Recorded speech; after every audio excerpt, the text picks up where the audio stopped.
नमस्कार, स्वागत है साहित्यिक झरोका चैनल पर। आज हम करेंगे मोहन राकेश की प्रसिद्ध कहानी मलबे का मालिक की समीक्षा। मोहन राकेश का साहित्यिक परिचय और मलबे का मालिक कहानी का सार हम पहले ही कर चुके हैं। उनके लिंक मैं वीडियो के डिस्क्रिप्शन बॉक्स में डाल दूंगी, तो आप वहां से ये प्रश्न कर सकते हैं। आज हम कहानी की समीक्षा करेंगे तत्वों के आधार पर। तो आइए प्रारंभ करते हैं। देखिए, किसी भी कहानी की समीक्षा के लिए 6 तत्वों को निर्धारित किया गया है। उसी आधार पर आज हम इस कहानी की समीक्षा करेंगे। उसमें सबसे पहले है कथा वस्तु। कथा वस्तु या कथानक दोनों ही शब्द का प्रयोग आप यहाँ पर कर सकते हैं।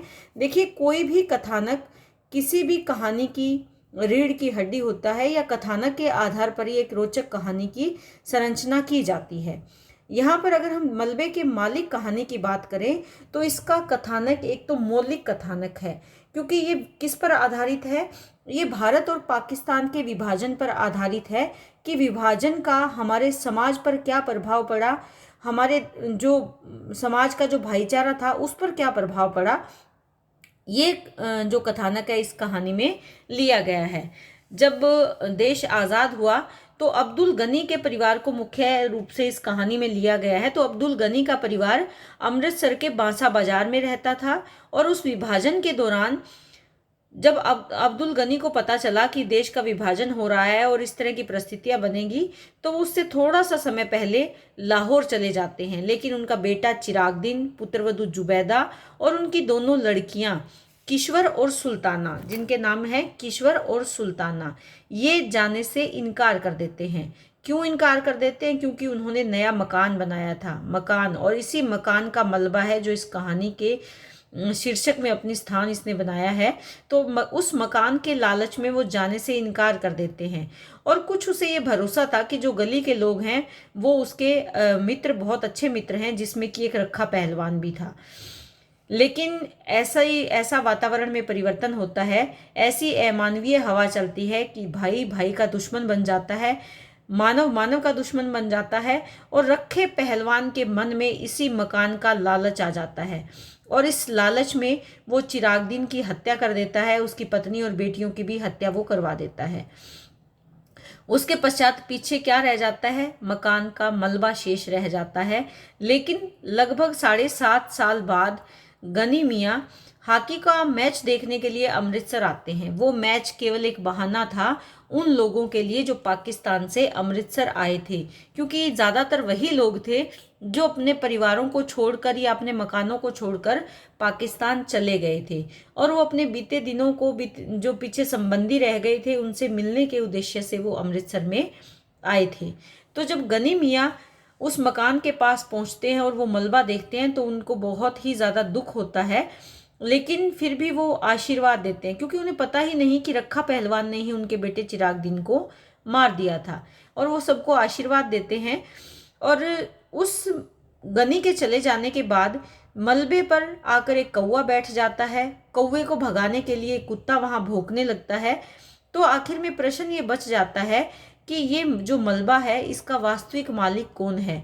वो रखा पहलवान जिसने मकान को प्राप्त करने के लिए चिरागदीन को मरवा दिया, या वो कौवा जो बचे हुए मलबे में से निकली हुई किसी लकड़ी पर बैठकर चिल्ला रहा है, या वो कुत्ता जो कौवे को भगाने के लिए वहां अपना अधिकार सिद्ध कर रहा है, भगा रहा है कुत्ते को।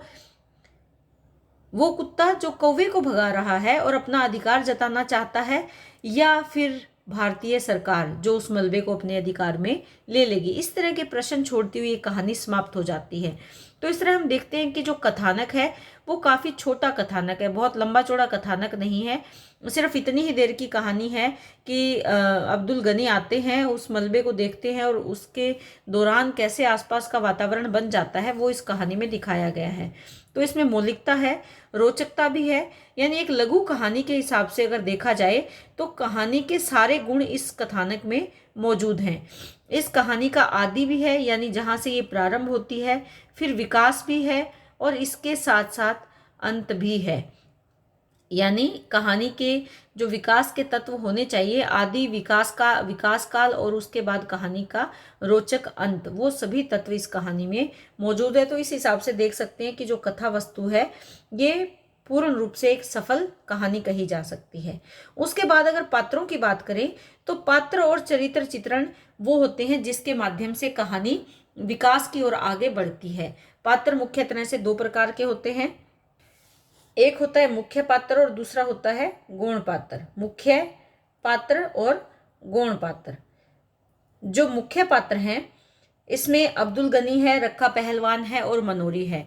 गौण पात्रों की अगर बात करें तो चिरागदीन है, उसके परिवार का जो वर्णन किया गया है, या गली मोहल्ले के जो लोग बाहर निकलकर अब्दुल गनी को देखते हैं वो गौण पात्र हैं, तो जिससे कि कहानी रोचक बन पड़ी है। इसमें अगर अब्दुल गनी की बात करें तो अब्दुल गनी एक सच्चा इंसान है। इसके साथ साथ गनी क्या है, एक सच्चा इंसान है या सच्चा मानव है, कुछ भी आप लिख सकते हैं यहाँ पर। सच्चा मानव है क्योंकि उसके मन में कहीं भी पाप जैसा कोई भाव नहीं है। वो एक निष्कपट इंसान है और इसीलिए वो जिनसे मिलता है उनको दुआएं दे रहा है। तो इससे हम जान सकते हैं कि वो एक सच्चा मानव है। उसके बाद अगर देखें तो वो एक दुखी पिता भी है। दुखी पिता क्यों? क्योंकि जो उसका बेटा है चिराग वो मार दिया जाता है रखे पहलवान के द्वारा। उसकी बहू को मार दिया जाता है, उसकी दो पोतियां हैं उनको भी मार दिया जाता है। तो इससे पता चलता है कि वो एक दुखी पिता है और वो उसी अपने बच्चे के मकान के मलबे को देखने के लिए आता है। ये अपने बेटे को अपने साथ चलने के लिए कहता है, लेकिन जो बेटा चिरागदीन है वो साथ जाने से इनकार कर देता है। और जब उसे पता चलता है कि उसका परिवार खत्म हो गया तो वो जो गनी है वो बहुत ही दुखी हो जाता है। तो इस तरह हम देखते हैं कि वो एक दुखी पिता के रूप में इस कहानी में है। इसके साथ साथ दूरदर्शी व्यक्ति है, दूरदर्शी पात्र भी है। क्यों है दूरदर्शी व्यक्ति? क्योंकि जब उसे पता चलता है कि देश का विभाजन होने वाला है तो उस विभाजन से कुछ एक महीने पहले ही वो लाहौर चला जाता है, क्योंकि वो जानता है कि हालात जो हैं वो अच्छे नहीं होंगे। इसीलिए वो लाहौर चला जाता है ताकि उन हालातों से बचा जा सके। वो अपने बेटे चिरागदीन से भी बहुत कहता है साथ चलने के लिए, लेकिन वो इनकार कर देते हैं। इसके साथ उदार और नेक व्यक्ति हैं, उदार व नेक मुसलमान। उदार और नेक मुसलमान यानी उसके मन में किसी के लिए कोई बुरे विचार नहीं है। वो उदारता का भाव रखता है, उससे जो भी मिलता है उसको वो आशीर्वाद ही देना चाहता है। उसके मन में किसी के प्रति कोई बुरा विचार नहीं आता। वो जानता है कि चिरागदीन को किसी ने मार दिया, लेकिन फिर भी वो उस अनजान के लिए अपने मन से अच्छे भाव ही प्रकट करता है, क्योंकि वो नहीं जानता कि मारने वाला रखा पहलवान ही है। और इसके साथ साथ उसका स्वभाव कैसा है, वो क्षमाशील स्वभाव का व्यक्ति है, यानी वो क्षमा करने वाला है।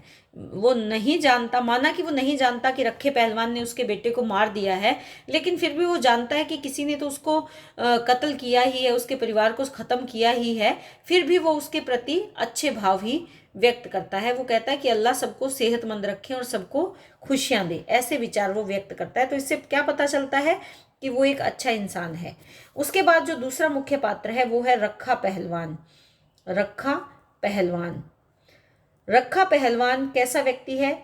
अगर शारीरिक रूप से देखें तो वो एक आकर्षक व्यक्ति है, वो एक बलिष्ठ व्यक्ति है और खौफ रहित है। सारा जो मोहल्ला है वो उससे डरता है। लेकिन इसके साथ साथ अगर उसके व्यक्तित्व में कुछ और विशेषताएं ढूंढने की बात करें तो सबसे बड़ी बात क्या है कि वो विश्वासघाती है। किससे विश्वासघात करता है? वो चिरागदीन से विश्वासघात करता है। चिरागदीन जो उसको अपना बहुत अच्छा दोस्त समझता है उसके साथ वो विश्वासघात करता है। उसके बाद लेकिन जब अब्दुल गनी आते हैं तो उसके पश्चात उसका जो हृदय है वो परिवर्तित हो जाता है, यानी हृदय वो बैठकर विचार करता है। उस मलबे को छोड़कर वापस वो अपनी उसी कुएं वाली जगह पर जा बैठता है। यानी बाद में ऐसा लगता है, ऐसा उसके हाव भाव से पता चलता है कि शायद उसका हृदय जो है वो परिवर्तित हो गया या परिवर्तन हो गया। तो इस तरह से अगर देखें, और इसके साथ साथ हम इसे उससे भी जोड़ सकते हैं कि चिरागदीन के मकान को देखकर उसका हृदय परिवर्तन हो जाता है। वो पहले तो उसे अपना दोस्त बताता है, लेकिन लालच में आकर उसका मन बदल जाता है, वो चिरागदीन की हत्या कर देता है। तो इस तरह से देखें तो रखा पहलवान कोई विशेष व्यक्तित्व वाला व्यक्ति नहीं है, उसमें कोई अच्छे गुण नहीं है। वो एक स्वार्थी है और एक कपटी व्यक्ति है, कपट करता है अपने ही दोस्त के साथ। और गौण पात्रों का, जैसे कि मैंने आपको बताया, गौण पात्र कहानी को रोचक बनाने वाले होते हैं, जिसमें कि मनोरी है और अन्य जो पात्र हैं वो इसमें शामिल हो जाएंगे। उसके बाद है देश काल और वातावरण। देखिए, देश काल और वातावरण कहानी को रोचक बनाने में सबसे ज्यादा जरूरी तत्व है। इससे वातावरण निर्मित होता है, क्योंकि कहानी में अगर मौलिकता दिखानी है तो वातावरण और उस समय का चित्रण करना आवश्यक हो जाता है। देश काल के उसमें अगर देखें संदर्भ में, तो देश काल कौन सा है? विभाजन का समय है। विभाजन के समय जो परिस्थितियां थी उसका चित्रण पूर्ण रूप से इस कहानी में किया गया है।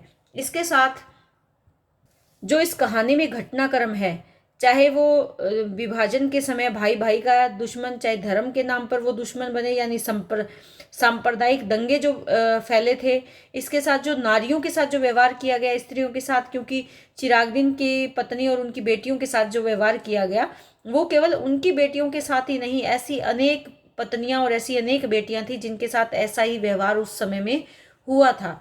तो ये देश काल के हिसाब से अगर देखें तो ये संपूर्णता लिए हुए देश काल का वर्णन इसमें किया गया है।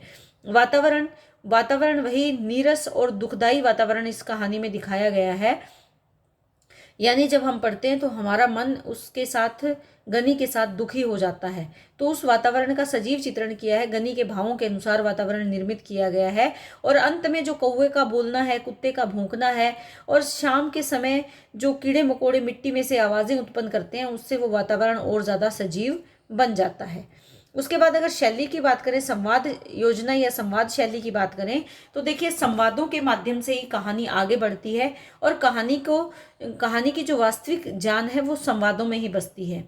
अगर संवाद लंबे होंगे तो कहानी नीरस हो जाएगी। इसीलिए संवाद कैसे होने चाहिए? संक्षिप्त होने चाहिए, चुस्त होने चाहिए, और लक्ष्य पूर्ण करने वाले संवादों का प्रयोग किया जाना चाहिए। और इस कहानी में अगर हम देखें तो संवाद छोटे हैं, मन को छूने वाले हैं, और पूर्ण रूप से भावों को अभिव्यक्ति देने वाले संवादों का प्रयोग लेखक ने किया है। उसके बाद आती है भाषा शैली। भाषा की अगर बात करें तो भाषा, क्योंकि मुस्लिम परिवार से जुड़ी हुई घटना है, तो यहाँ पर मुस्लिम परिवार के शब्दों में जो उर्दू भाषा का प्रयोग किया जाता है उसका प्रयोग यहाँ पर किया गया है। हिंदी भाषा तो प्रमुख है ही, क्योंकि हम हिंदी साहित्य के अंतर्गत इस कहानी को पढ़ रहे हैं, हिंदी तो है ही। इसके साथ साथ उर्दू और पंजाबी के शब्दों का प्रयोग भी यहाँ पर किया गया है, क्योंकि ये अमृतसर की पृष्ठभूमि को आधार बनाकर लिखी गई कहानी है। शैली की बात करें तो कहानी में वर्णनात्मकता है, संवादात्मकता है, और इसके साथ साथ चित्रात्मकता भी इस कहानी में प्रयोग की गई है। तो इस शैली की दृष्टि से भी ये कहानी अपने आप में एक सफल कहानी कही जा सकती है। उसके बाद है उद्देश्य। देखिए, कोई भी रचना जो लेखक है वो निरुद्देश्य नहीं करता, तो इस कहानी में भी एक विशेष उद्देश्य है। और उद्देश्य क्या है? विभाजन के समय जो मानवीयता समाप्त हो गई थी, जो मानवीय मूल्य ध्वस्त हो गए थे, और उसका परिवर्तन किस रूप में हुआ? मलबे के रूप में। ये मलबा केवल एक मकान का मलबा नहीं है, उन मानवीय मूल्यों का मलबा है जिसमें कि जो मानवीय मूल्य है वो ध्वस्त हो गए, नष्ट हो गए, और सांप्रदायिकता के नाम पर भाईचारे को भी इसी मलबे में दबा दिया गया। ये वो मलबा है। तो यहाँ पर जो मुख्य उद्देश्य है वो उस समय का वातावरण उत्पन्न करना है, और ये बताना है कि विभाजन की त्रासदी से ना जाने कितने ही बेगुनाह मारे गए, और कितने ही बेगुनाहों का जो परिवार है वो खत्म हो गया था। तो इसी चीज की मार्मिक अभिव्यक्ति करना इस कहानी का मुख्य उद्देश्य कहा जा सकता है। तो ये आज की कहानी की समीक्षा थी। मलबे का मालिक कहानी की तत्वों के आधार पर हमने समीक्षा की है, और उम्मीद करती हूँ कि आपको बहुत अच्छे से समझ में आई है। अगर वीडियो अच्छा लगे तो कमेंट ज़रूर करें। इसके साथ साथ चैनल को लाइक, शेयर, सब्सक्राइब करते रहें। बहुत बहुत धन्यवाद।